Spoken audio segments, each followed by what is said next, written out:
Si je te dis que t'es tendu, t'es tendu. C'est pas entendu, je suis pas tendu. Je dis t'es tendu, Natacha. C'est tout. Cours, Forrest, cours!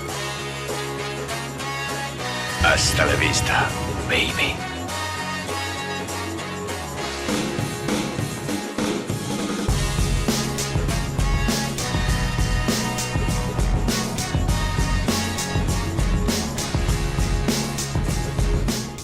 Bonjour à tous, soyez les bienvenus dans ce nouveau numéro de Paroles de Cinéphile. Je suis ravi de vous accueillir dans cette émission entièrement consacrée à l'actualité du cinéma au sein du Frame Club. Junior à la présentation, nous sommes ensemble pour une vingtaine de minutes afin de décortiquer un long métrage actuellement en salle. J'utilise le pronom « nous » car autour de la table nous sommes trois. Une fille, Margot, passionnée de cinéma en tout genre. Salut Margot. Salut. Et deux garçons avec Théo, étudiant qui passe pas mal de temps devant le grand écran. Salut Théo. Salut Junior. Et un petit nouveau, Victor, critique cinéma sur senscritique.com. C'est ta première, Victor, sois le bienvenu. Bonjour. Au menu de ce 5e Parole de Cinéphile, le nouveau super-héros signé Marvel Studios, Black Panther. On causera dans ce podcast du Wakanda, de T'Challa et autres T'Chaka, de Michael Jordan mais pas du basketteur, de costumes, de griffes, d'acteurs afro-américains, d'herbe cœur, de chute d'eau, de combat pour le trône, de liens familiaux et bien sûr de Stan Lee et de son fameux caméo. Les critiques débarquent juste après cet extrait. Tell me something. What do you know about Wakanda?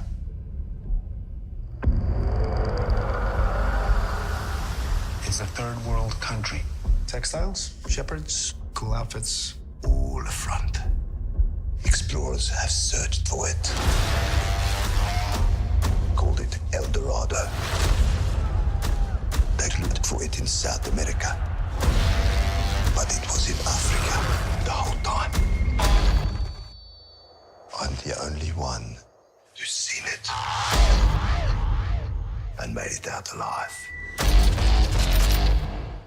Black Panther réalisé par Ryan Coogler avec au casting Chadwick Boseman, Michael Jordan, Lupita Nyong'o, Forest Whitaker et j'en passe, on va y revenir sur le casting. Pour resituer rapidement, il faut garder à l'esprit que ce Black Panther se déroule après les événements que vous avez pu voir dans Captain America Civil War, dans le film de Coogler, suite à la mort de son père, T'Challa, a l'obligation de revenir chez lui pour occuper le trône du Wakanda, une nation au plein milieu du continent africain, dotée d'une technologie très avancée. Quand un ennemi débarque dans sa nation et revendique le trône, T'Challa va devoir relever bien des défis afin de s'affirmer aussi bien en tant que souverain qu'en tant que Black Panther. Il faut savoir que la menace ne concerne pas seulement le Wakanda, mais aussi, comme par hasard, le monde entier. Black Panther était-il pour vous un merveilleux Marvel ? Margot ? Bah écoute, quand tu me l'as donné à aller voir, j'étais hyper contente parce que c'est un Marvel et que j'adore les Marvel et que bah voilà, je m'attends toujours à passer un bon moment de divertissement avec plein d'action et des belles images. Et... Bon, je suis pas très objective sur le sujet, hein. Oui. Mais du coup, c'est un peu la dégringolade. Tu es tombé de très haut. Je suis tombée de haut. C'est pas très cool. C'est vrai que ce film n'est Bon. pas un cadeau. Non, c'est ça. C'est-à-dire que si on repart du principe de base, le jeu d'acteur, c'est pas vraiment ce qu'on attend dans un Marvel.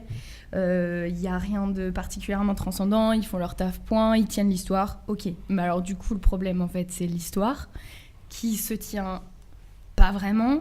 Il y a des grosses incohérences, notamment par rapport au caractère des personnages. Qui nous rendent complètement dubitatifs. Par exemple, sans spoiler, la relation entre Okoye, la générale du Wakanda, et Okabi est incompréhensible et qui joue un rôle absolument déterminant à la fin et qu'on ne sait pas pourquoi ça arrive là, ça tombe comme un cheveu sur la soupe et on s'est dit en fait, il faudrait une chute, il faudrait qu'il y ait un moyen de régler la situation, alors ça va arriver à ce moment-là. C'est pas du tout dans la lignée de ce que moi j'avais l'habitude de voir au niveau des intrigues qui, en général, même si elles sont toujours les mêmes, se règlent de façon relativement cohérente. C'est vrai qu'ici, on y reviendra d'ailleurs, c'est assez cousu de fil blanc, c'est pas franchement inventif. Est-ce qu'on attend aussi ça de Marvel ? Ça, c'est un autre débat. Théo, sur ce Black Panther ? Moi du coup je suis absolument pas fan de Marvel ou quoi. Ah, on est fait pour s'entendre. Je ne suis absolument pas intéressé aux derniers films Marvel, je ne suis pas les sorties, je ne suis pas forcément fan de l'univers ou des types de films que c'est. Tu ne connais pas la chronologie par cœur ? Non, je ne connais absolument pas la chronologie par On cœur, ne je ne se savais même moque pas pas. du coup que ça suivait Captain America Civil War. Mais du coup, d'un point de vue indépendant, on va dire, donc je vais donc voir ce Black Panther. Et pareil, j'ai vraiment pas aimé, enfin on va dire mitigé, on va dire. Mais comme l'a dit Margot, c'est clairement les personnages qui posent problème et leur développement. Il y a pas mal de personnages et ils sont tous laissés de côté pour au final s'axer sur 2 personnages qui même eux n'apportent pas grand chose, on va dire, à la profondeur de l'histoire, du scénario. Et donc bon, le film est très beau, on en reparlera, mais c'est une de ses rares qualités, je pense. Alors, justement, est-ce que toi aussi tu as trouvé ce film agréable à regarder au moins et peut-être avec un peu de chance agréable dans l'histoire que ça racontait, Victor ? Bah justement, moi je suis assez fan de Marvel. Et depuis quelques films, je trouvais que c'était sur une pente descendante. Et du coup, je suis allé voir ce Black Panther sans être particulièrement attiré par le film. Et bonne surprise, c'était quand même plein de vie pour un Marvel, ça changeait. Les acteurs sont très très très bons. Lupita Nyong'o n'a plus rien à prouver. Forest Whitaker, il revient. Michael B. Jordan, après Creed, reste avec le même réalisateur, du coup montre qu'il est au top, qu'il sait ce qu'il fait. Là, il joue le grand méchant, donc il montre encore que, voilà, pour un méchant Marvel, il se vaut. Et en termes de film, certes, c'est un film Marvel parce que le scénario est pas très prenant, mais si on va voir un Marvel pour le scénario, depuis Avengers 1, je pense qu'on n'a pas grand-chose à se mettre sous la dent. Et donc, on se met sous la dent plutôt des belles scènes, des scènes d'action qui font très plaisir. On en parlera plus tard, j'en suis convaincu. Mais pour moi, du coup, très bonne surprise.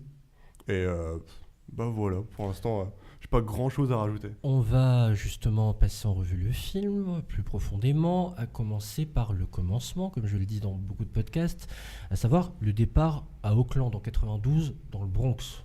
Dans le Bronx. Est-ce que ça vous a interpellé, irrité, agacé, ou au contraire vous vous êtes dit, bon, autant faire, quitte à faire un début classique, autant commencer par des Noirs du Bronx? Moi, ça m'a un peu choqué, surtout interpellé, parce que Marvel essaie d'instaurer un univers avec une technologie qui lui est propre, etc. Du coup, à part New York et de grosses villes, comme on a vu la Corée ou le Wakanda ici, l'univers leur est propre. Du coup, essayer de le rendre un peu plus terre-à-terre, un peu plus proche d'une autre, je trouvais que c'était une assez mauvaise idée, surtout pour y mettre une caricature de banlieusards qu'on a vu 1000 fois jouer au basket dans un panier. On l'a déjà vu. C'est vrai qu'il y a un côté, c'est de la Madeleine de Proust. Là, ça Oui, rappelle toutes ces séries du début des années 90, La vie de famille, ou Le ce Prince genre de de Bel-Air. choses. Le Prince de Bel-Air, bien sûr, oui. Ce genre de choses. Est-ce que vous avez adhéré à ce départ et à cette première introduction de l'ancien Black Panther? Qu'est-ce que ça vous a inspiré, vous, de commencer par le père? Moi déjà, c'est même avant ça, c'est l'introduction de base du film, où il te raconte tout le contexte. En dessin. Exactement, c'était très beau, Ouais. c'était vraiment très bien fait, mais dès là, moi, en fait, j'ai pas aimé. Genre, pour moi, le cinéma, en fait, s'il a quelque chose à te dire, le film, faut pas qu'il te le dise, faut qu'il te le montre. Et là, c'est vraiment, on va le comprendre au fur et à mesure du film, le contexte, en fait. Et c'est pas besoin comme dans Transformers. Enfin, moi, ça m'a vraiment refait penser à Transformers. Là. Pareil, la scène d'intro, on t'explique tout. C'est des choses qu'on peut comprendre au fur et à mesure du film. Et on n'est pas bête, on va le comprendre. Je suis d'accord avec toi, ça faisait un peu Black Panther pour les nuls. Mais oui, mais c'est exactement ça, c'est exactement ça. Et du coup, moi, ça m'a énervé. Et du coup, je suis direct un petit peu sorti du film. Du coup, Ça c'est amène dommage. quand même un côté relation entre le père et le fils qui permet après de comprendre le méchant en fait et qui permet après peut-être de comprendre pourquoi le méchant qui d'un coup arrive là parce qu'à la base on pensait que le méchant c'était Andy Serkis et puis en fait il y en a un autre. Ça permet peut-être aussi de faire le lien avec l'histoire des personnages et avec pourquoi ils se retrouvent là. Oui, Victor. Ouais, Andy Serkis comme méchant, il est teasé environ 20 secondes, on n'y croit pas des masses. Surtout à la manière dont il joue, c'est plus un anti-héros / un petit peu méchant qu'un grand méchant. Mais c'est vrai, je suis d'accord que au final, la scène d'intro essaie de nous prendre par la main, alors qu'au final, nous laisser un peu nous épanouir dans un univers nouveau, ça aurait peut-être été une bonne chose. Et on va resituer pour nos auditeurs, Andy Serkis, en fait, c'est Monsieur Motion Capture, puisque c'est Snoke dans les derniers Star Wars, c'est Gollum. Gollum, C'est King Kong. Et c'est César dans La planète des singes aussi. Il se trouve que dans Black Panther, on le voit normalement, en fait, pour une fois. Légèrement grimé de tatouages, mais on voit son visage et ses expressions à lui. Oui. Justement, on va parler juste après ça, enfin, on pénètre dans l'univers du Wakanda et je voudrais que vous m'en parliez. À quel point il est foisonnant et à quel point il est, ou pas d'ailleurs, rayonnant. Est-ce que vous avez trouvé qu'esthétiquement, cette immersion dans le Wakanda vaut au moins le déplacement et qu'on a l'impression de ne pas payer sa place de ciné pour rien? Du coup, moi je trouve que le Wakanda il est assez original parce qu'il met du temps à arriver. Le moment où on arrive au Wakanda, donc dans le vaisseau, on a quelques secondes où on sait qu'on arrive au Wakanda, mais on voit rien encore.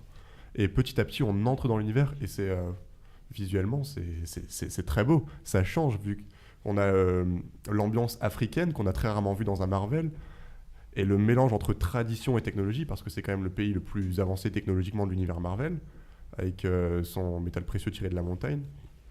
Et du coup, c'est une très bonne bouffée d'air frais dans un film Marvel parce qu'on voit toujours la même chose. La technologie d'Iron Man, Apple du futur, etc., je pense qu'on en a assez bouffé. Et Margot? Ouais, pour le coup, que ce soit au niveau décor, au niveau costume et au niveau musique, on a un mix culturel qui est juste fantastique et qui, là, pour le coup, rattrape absolument tout parce que ça fait vraiment passer un bon moment. Avec peut-être parfois un peu des scènes un peu trop, notamment des scènes rêvées, un peu trop Roi Lion. On est d'accord. J'attendais que quelqu'un me la sorte, cette référence. J'ai retrouvé et les arbres et les couleurs des nuages quand Simba essaye de retrouver son père. Là, oui, il y a des moments. Et les percussions africaines, ouais. Les chants, on sent que Walt Disney Studios est derrière. C'est assez. Et Hans Zimmer est pas loin. Voilà. Pour changer. Là, dans ce Wakanda, moi, ce qui m'a marqué, c'est les combats aussi pour obtenir le trône. Comment dire? Est-ce que justement ces combats, dont malheureusement on devine facilement les issues, vous ont saisi malgré le fait que on voit la fin arriver, enfin le gagnant arriver? Oui, bah comme tu dis, c'est vrai que niveau suspense, c'est pas ça. Mais les combats pour le coup étaient vraiment bien. Tout le long du film, c'était intense. C'était, je sais pas, moi ça m'a un petit peu rappelé du Seigneur des Anneaux, où c'est pas facile pour le héros. C'est pas en mode il survole tout le monde. C'est vraiment. Tu t'attaques à du très lourd. Oui, je sais que. Fais gaffe à ce que tu dis. Non, mais du coup, techniquement, les combats m'ont plu. C'était vraiment. On sentait qu'ils étaient dans la difficulté et on sentait que c'était violent, quoi. Et pour le coup, c'est là que j'ai quelque chose à dire, c'est que le combat final, sans spoiler, était pour le coup pas bon, j'ai trouvé. Il était brouillon, il était improbable. Et moi, du coup, j'ai trouvé ça dommage, parce que pendant tout le film, on nous sort des combats qui sont vraiment bien, et pour finir le film, le combat fait pas le taf, je trouve. Le combat traditionnel est intéressant. Et il était flou. Oui, on voyait rien surtout. C'est vrai que dès qu'il y avait le moindre mouvement de caméra, on les voit plus. Oui, et ce qui est intéressant, c'est qu'ils étaient chorégraphiés d'une meilleure façon quand ils étaient dans la tradition africaine que dans le moderne, puisque le dernier combat, c'est pas un spoiler, trop en dire, c'est dans la modernité en fait, avec des technologies et le fameux vibranium, justement la richesse du Wakanda. Ce serait bien qu'on en parle aussi. Du vibranium, j'ai juste à dire un petit mot sur les combats. C'est vrai que les premiers étaient quand même vachement plus viscérales. Donc on sentait l'impact des coups. Je pense que c'est ce que tu voulais dire tout à l'heure en parlant du Seigneur des Anneaux. On sentait l'impact des coups, on sentait qu'il avait mal. Alors qu'au final, le dernier combat, c'est plus une bouillie de pixels, comme on sait le faire, des CGI, comme on en voit tout le temps, des effets spéciaux. On va s'intéresser aux fameux personnages, à T'Challa et bien d'autres. En termes d'incarnation, est-ce que vous y avez cru? Est-ce que vous les avez trouvés convaincants? Il faut bien dire clairement les choses, vous allez en parler, je n'en doute pas, qu'on a choisi évidemment les meilleurs acteurs afro-américains ou anglophones d'origine africaine. Comment les avez-vous trouvés? Ils sont tous très bons.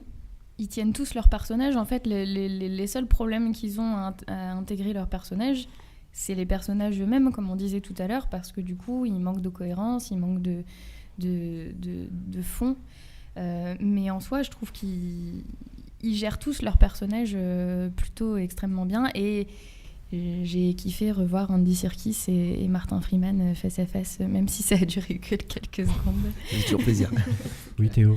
Oui, en termes de casting, du coup on est d'accord que le casting est assez incroyable, mais du coup est-ce que c'est pas dommage de réunir un tel casting pour un film Marvel où au final du coup les personnages n'ont pas assez de profondeur pour que l'acteur puisse dévoiler un vrai jeu d'acteur? Faut pas trop leur demander. Oui, hein. bah oui, non, je sais Faut pas bien, je qu'ils sais bien. travaillent trop Mais les du coup, même personnages. j'attendais hein. John Boyega. Oui. Je l'attendais vachement en mode. Je sais pas, j'étais persuadé qu'il arriverait au bout d'un moment. Mais du coup, au final, non. Ce qui est dommage. Non, on a Daniel Kaluuya de Get Out. Oui, très très bon. Mais dans Get Out. Parce que du coup, Voilà, dans ça Black c'est- Panther. Ça s'est fait. C'est son Voilà. personnage. hein. Oui, voilà, non, mais c'est clairement le personnage qui joue. Donc c'est une absence de charisme, c'est... Bah, c'est même une absence de présence Mhm. au final. Et parce que, bah oui, mais du coup, il n'a pas l'occasion de se démarquer et de vraiment donner son potentiel. Prendre le jeu à son compte. En même temps, il faut C'est ça. qu'on te donne du biscuit pour pouvoir Oui, bah oui, façonner. non, mais c'est ça. Après, c'est aussi les acteurs sont dirigés. Et du coup, là, il a dû être bloqué dans son personnage, quoi. Michael B. Jordan et sa collaboration avec Ryan Coogler, je sais que vous vouliez en parler aussi. De Creed. Il n'y a pas que Creed, justement, vas-y. Tu voulais parler sur l'angle de Creed. Sous l'angle de Creed, oui, parce qu'au final, son personnage est assez semblable au niveau du caractère.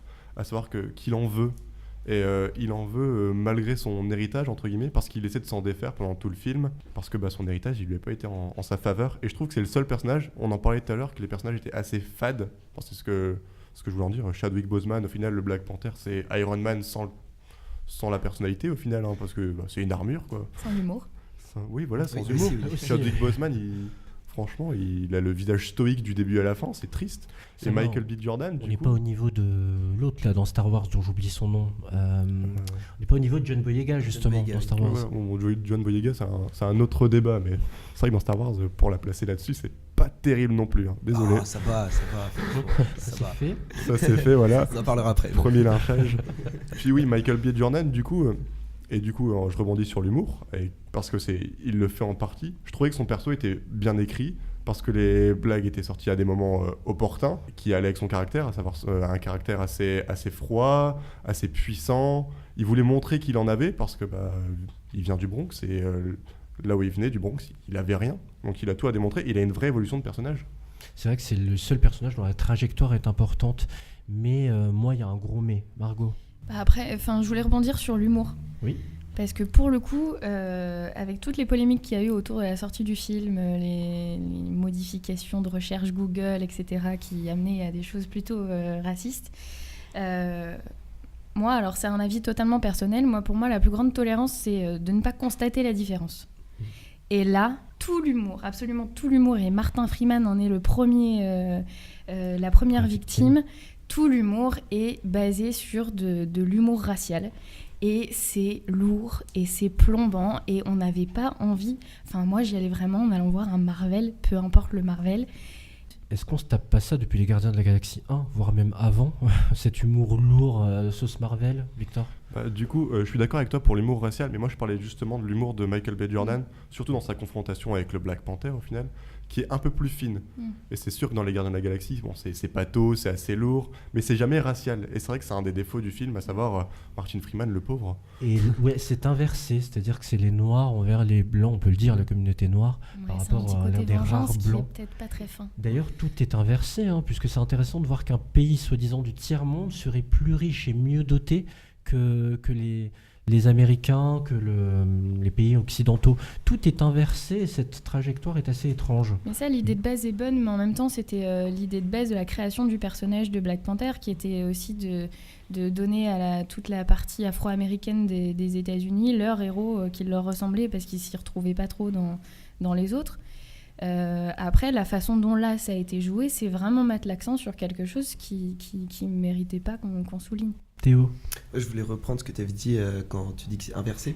C'est que du coup, oui, pour le coup, là, ils ont voulu donner à un pays africain vraiment le pouvoir du coup d'agir sur les choses. Et c'est bien tout le message du film, qui d'ailleurs est un peu too much, c'est qu'au final, ils prennent, on va dire, entre guillemets, la bonne décision en décidant d'utiliser leurs ressources pour aider les autres pays. Et qui du coup est clairement le message que les pays occidentaux qui se sont développés ont d'abord pensé à eux avant de penser aux autres. Mais oui, soyons solidaires, Et voilà, soyons c'est ça. solidaires, Et du coup, à la fin, distribuons nos c'est là, richesses. happy ending nos avec, richesses. je crée des centres pour aider les pauvres et tout. Et c'est... Pourquoi nous recroqueviller C'est sur ça.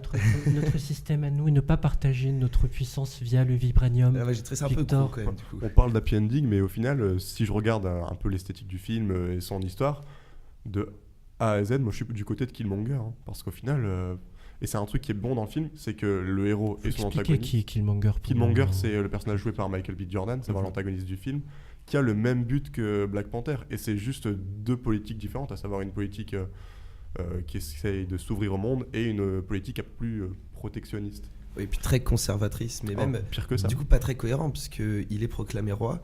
Et qu'est-ce qu'il fait ? Il brûle toute la salle de cérémonie avec les fleurs. Et ça, j'ai pas compris. L'herbe cœur. Voilà, c'est ça. J'ai pas compris pourquoi il faisait ça. C'était plus une politique de destruction du Wakanda et de sa culture, du coup. Ouais, c'est plus pour se l'approprier pour lui, au lieu de la divulguer au monde. Voilà, ce sera le dernier Black Panther à savoir, parce en gardant l'herbe cœur pour lui, et point, voilà, il fait un peu un doigt à tout le reste, quoi. La fameuse politique de la terre brûlée. Oui, ils en parlent du coup, de ça.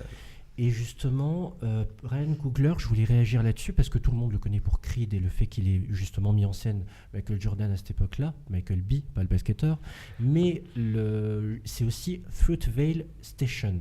Ce nom vous dit rien. C'était un film indépendant, c'était le premier de Coogler, déjà avec Michael B. Jordan, et il était déjà prévisible. Quand vous voyez le film, ce premier film, il était archi prévisible. Et je suis navré. La chose qui m'a profondément agacé dans Black Panther, c'est que plus prévisible que ça, tu meurs, quoi. C'est quand même dingue de pouvoir deviner tous les ressorts et tous les rebondissements qu'il va y avoir. Qu'est-ce que ça vous a fait, quoi ? Est-ce que vous avez ressenti ça ou je suis le seul autour de la table ? En plus du prévisible, c'est dans le cliché. Et du coup, qui dit cliché dit prévisible. Et c'est vrai que chaque séquence, on peut deviner ce qui va s'en suivre, quoi. Et même Andy Serkis, comme dit, on se doute dès le début que ce ne sera pas l'antagoniste principal du film, quoi. Et c'est bien dommage, puisqu'on nous le tease en tant que tel. Et au final, on nous donne juste un Joker 2.0 de The Dark Knight en vraiment moins bien, en moins développé, qui du coup n'a aucune substance, juste un personnage un peu fou. Et on se dit, bon bah en vrai, même si c'est ça l'antagoniste principal, c'est pas bien. Et du coup, on sait que ce sera pas l'antagoniste principal. Oui, clairement. Puis c'est le problème de faire une saga épisodique comme Marvel, à savoir qu'on intègre un nouveau super-héros, mais on sait qu'il reviendra plus tard. Du coup, on peut pas se projeter et se dire, oh, il va lui arriver du mal. On sait qu'il reviendra dans le prochain film. Bon, ça, moi, je ne savais pas du coup, parce que non, je ne suis pas du tout dans Marvel. Mais... pas de spoiler, mais t'as de la chance. Tu vois, mais prévisible quand même. En regardant ça, ça m'a rappelé Arrow. Alors peut-être qu'il y a des fans qui écoutent autour de la table.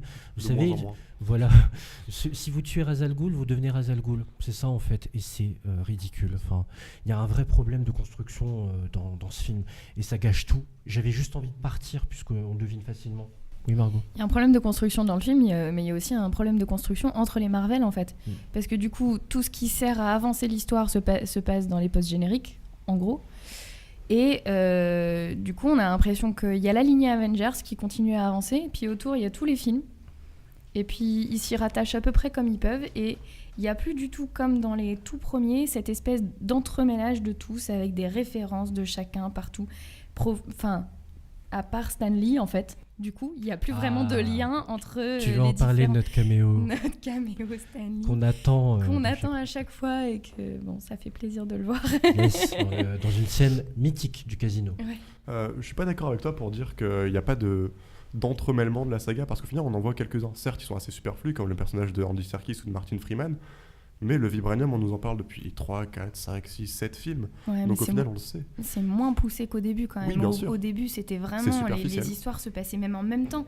Maintenant, il y a quasiment un décalage chronologique à chaque fois parce que je pense qu'ils ont peur de se planter, parce qu'ils en font tellement qu'ils ont peur d'oublier des choses. C'est ça. Donc du coup, au niveau chronologique, on n'est même plus clairement dans quelque chose qui se passe en même temps. On n'a pas parlé des effets spéciaux. Au moins dire si ils sont... convaincant. Franchement, ça allait. Ça allait, c'était beau. Mais encore. Le Wakanda était beau. Oui. On est d'accord, il y a vraiment eu une image pas trop lisse. Enfin, moi, je sais que du coup, des peu de Marvel que j'ai vus, j'ai toujours trouvé ça un peu... trop fond vert, ça se voyait, quoi. Sur celui-là, pour le coup, bon, quelques scènes, forcément, oui, dont la scène finale. Mais le reste du film était plutôt beau. Et ça, pour le coup, c'était un bon point du film, je pense. L'un des rares. Il y a la sœur de T'Challa qui est un peu l'agent Z de T'Challa. Le Q de... Oui, le Q, pardon, excusez-moi. Et qui, pour le coup, crée des produits technologiques qui sont plutôt assez sympas à regarder. Et dans ce sens-là, on a des choses visuellement assez belles. On en parle de ces vannes ou pas à la sœurette. Très lourde. Ouais, on est d'accord. Avec son frère, ça va, je trouve, quand même. Avec son frère, il y a une petite relation qui s'entremêle entre eux, comme quoi, ils se vannent et ils se revannent, notamment les essais sur le costume. Bon, ça joue un petit peu pour s'attacher au personnage, mais c'est vrai que une, ça va, deux à la limite, trois... Est-ce qu'on s'attache au personnage, au final ? Et est-ce qu'on peut s'y attacher avec un accent aussi improbable ? Oui, Mi- c'est vrai, c'est vrai. Mi-ghetto, mi-africain, mi-je ne sais quoi.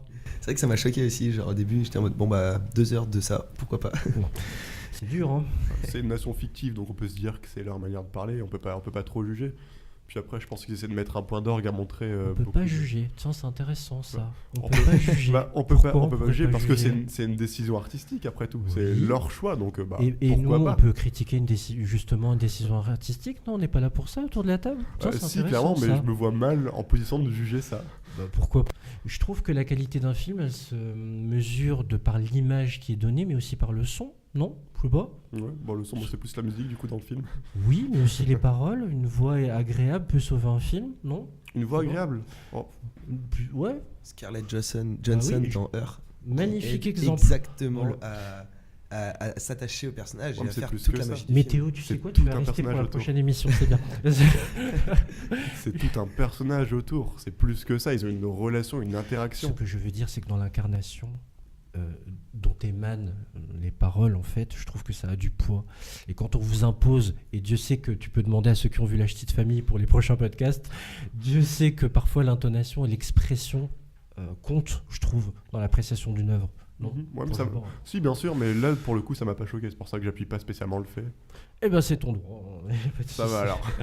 Dans tous les Marvel que vous avez pu voir, où est-ce que vous le placez? Parmi les moins bons, au milieu ou parmi les meilleurs? Ouais, pour moi, il est en queue de peloton. En queue de peloton, carrément. Ouais. Ah ouais, c'était dur. Hein. Parce que, autant, c'est pas un des meilleurs, mais étant donné qu'il passe après Thor Ragnarok, Guardians of the Galaxy 2, etc., moi je le mettrais plus vers le haut du classement. Mais bon, c'est quand même une saga et on nous sert 3, 4, 5, 6 films moyens. Mais pour le coup, Thor Ragnarok et les Gardiens de la Galaxie, ils ont eu au moins l'avantage de nous faire rire un peu plus que celui-là. Là, on nous a fait un petit peu rêver. Il y a le Wakanda, c'est quand même un truc que je visiterai. C'est super beau. La technologie, elle est belle. La musique est top. Il y a 3-4 scènes d'action qui font le café. C'est super beau, excepté la scène de fin qui fait. C'est le gros point noir du film. On est loin de la coquille vide, en fait. Clairement. Alors ça se défend. Tu reviendras au prochain podcast. Donc c'est parfait, ça s'appelle Black Panther, c'est réalisé par Ryan Coogler. C'est sur ces derniers mots justement que se termine déjà notre 5e numéro de Paroles de Cinéphile. Merci à mes chroniqueurs du jour, merci Margot, merci Victor, merci Théo. Sachez que cette émission de Paroles de Cinéphile que vous venez d'entendre est réécoutable et podcastable sur les différentes plateformes de streaming, Mixcloud, Soundcloud, ainsi que sur les pages YouTube et Facebook du Frame Club qui ne demandent qu'à être likés. Un grand merci à vous de nous avoir suivis. Je vous dis à très bientôt pour un podcast de Paroles de Cinéphile qui s'intéressera au nouveau film du Mexicain Guillermo del Toro, de retour avec La forme de l'eau. Je vous souhaite à tous de très bons films et à très bientôt. Ciao.